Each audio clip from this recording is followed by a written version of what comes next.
ሻሎም ጤና ይስጥልኝ እንደምን ሰነበታችሁ።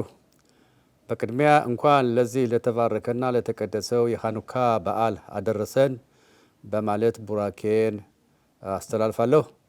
አሁን ከዚህ ቀጠል በማድረግ ስለ ሃኑካ በዓል አከባበር መሰረቱ አመጣጡ ከየት እንደሆነ ባጭሩ ለመግለጽ ሞክራለሁኝ።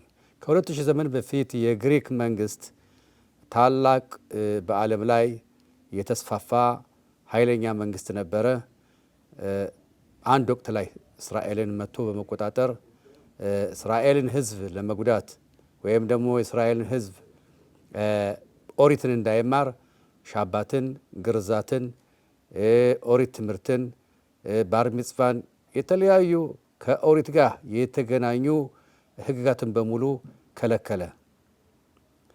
አዝበጋም ቤተ መቅደሱን በመውረር ቤተ መቅደሱን እንዳበላሸ ይሁዲዎቹ ወይም ደግሞ ሊቀ ካህናቶቹ ተመልሰው መብራት እንኳን እንዳያበሩ የነበረውን የዘይት መብራት የወይራ ዘይት ነበር፣ ያን በሙሉ አቃጠሉት። ቤተ መቅደሱን አረከሱት፣ ዘይቱንም አረከሱት።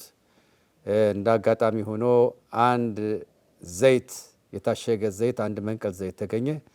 ያም ዋናው የሊቀ ካህናቱ ማህተም ነበረበት። ያ ንጹህ ስለሆነ ጦርነቱን ባቸነፉበት ጊዜ ያን ሄደው እንዳበሩ ተይ ነው እና ይሄ ታላቅ ታምር ነው። እና አምላክ እንግዲህ እስራኤሎቹ በጣም ትንሽ ነበሩ፣ ግሪኮች ግን በጣም ብዙ ወታደር ነበራቸው።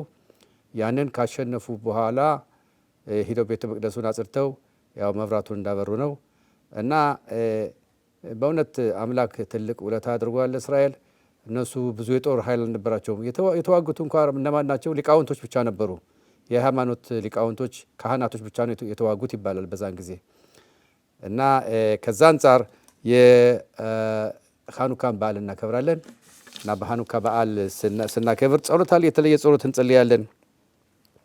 አላ ኒሲም አላ ፑርቃን ዋላ ግብሮት ዋላ ትሾት ዋላ ንፍራኦት አላ ነኸሞት ሻሲታ ለአቦቴኑ በያሚ ሀይም በዝማናዜ ብለን እንጀምራለን። ይሄ ማለት ነው ስለ ታምራቶች፣ ስለ ትድገቶች፣ ስለ ጀግንነቶች፣ ስለ ማዳንም፣ ስለ ድንቆችህ ለማጽናናትም ለአባቶቻችን ያደረክላቸውን የእነርሱንም ዘመን በዚህ ጊዜ በትልቁ ካህን ዮሐናን ልጅ ማቴትያው በሐሽሞናይ በልጆቹ ዘመን በሕዝበ እስራኤል ላይ ክፉ የግሪክ መንግስት በተነሳባቸው ጊዜ ኦሪትህን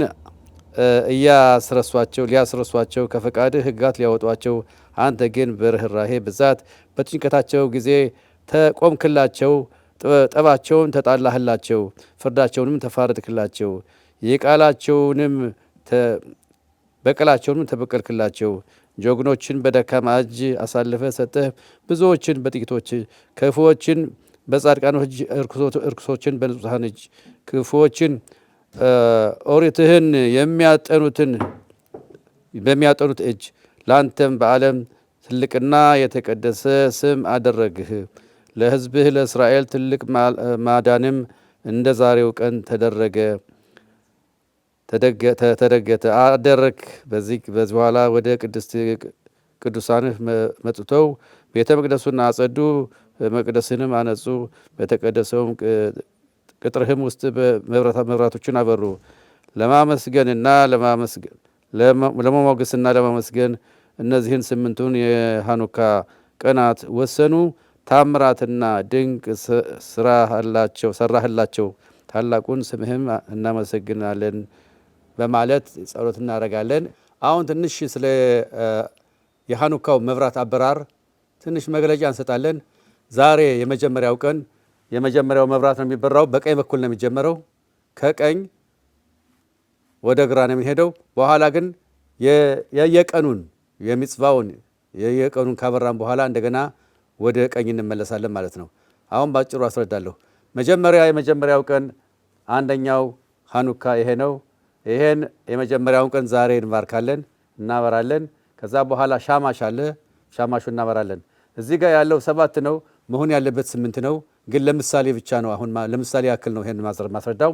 ነገ የምናበራው ሁለተኛው መብራት ነው። ሁለት ነው የምናስቀምጠው።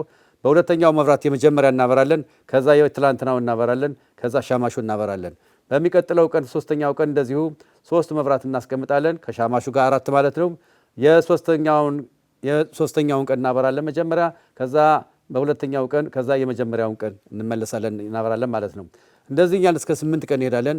በ8ኛው ቀን የስምንተኛውን ቀን መብራት እናበራለን። ከዛ ወደ ኋላ እንመለሳለን። ሁሉን እናበራለን ማለት ነው። ስነ ስርዓቱ ይሄ ነው። ሁል ጊዜ ሚኖራው ፊት ሃኑኪያው በፊት ከቆምነ በስተቀኝ ነው መጀመሪያ ያለብን። በቀኛችን በኩል መሆን አለበት ማለት ነው። እና ይሄን ይመስላል። ሁላችሁም በዚህ መንገድ እንታበሩ ነው። ዛሬ የመጀመሪያው በዚህ ነው የሚጀምረው። በሶስተኛው ቀን የሚጀምረው በሶስተኛውን ነው መጀመሪያ የምናበራው። ከዛ ወደ ሁለተኛው ወደ አንደኛው እንደምንመለስ ነው። በስምንተኛው ቀን የመጨረሻው የስምንቱ ቀን እናበራለን። ከዛ በኋላ ሰባተኛውን፣ ስድስተኛውን፣ አምስተኛውን፣ አራተኛውን፣ ሶስተኛውን፣ ሁለተኛውን፣ አንደኛውን እያል እናበራለን ማለት ነው። አሁን ካለንበት ወቅት ከዚህ ከጦርነቱ አንጻር ይሄው ብዙ ታምር እየታየ ነው። ስለዚህ አምላክን ደጋግመን ማመስገንና ከፍ ያለ ጸሎት ማቅረብ አለብን። ልጆቻችን ወታደሮቻችን በሰላም እንዲመጡልን፣ የተጠለፉት እንዲመለሱ፣ የተሰደዱት ወደ ቤታቸው እንዲመለሱ፣ የታመሙት ምሕረት እንዲላክላቸው፣ አምላክ ምሕረት እንዲያደርግላቸው ትልቅ ጸሎት ያስፈልጋል እና አምላክ ከኛ ጋር ይሁን። መልካም በዓል። አገሪቷን ሰላም ያርገልን። እስራኤልን መንግስት ይጠብቅልን። ወታደሮችን ይጠብቅልን። የቆሰሉትን ምሕረቱ ይላክላቸው። እንዲሁም ደግሞ ይኸው ሬሳቸው ተይዞ ለቀብር ያልበቁት ደግሞ በቅርቡ ለይሁዲ ቀብር ስነ ስርዓት የሚደርሱ ያደርጋቸው። የእስራኤል አምላክ ከኛ ጋር ይሁን። መልካም የሃኑካ በዓል። አመሰግናለሁ።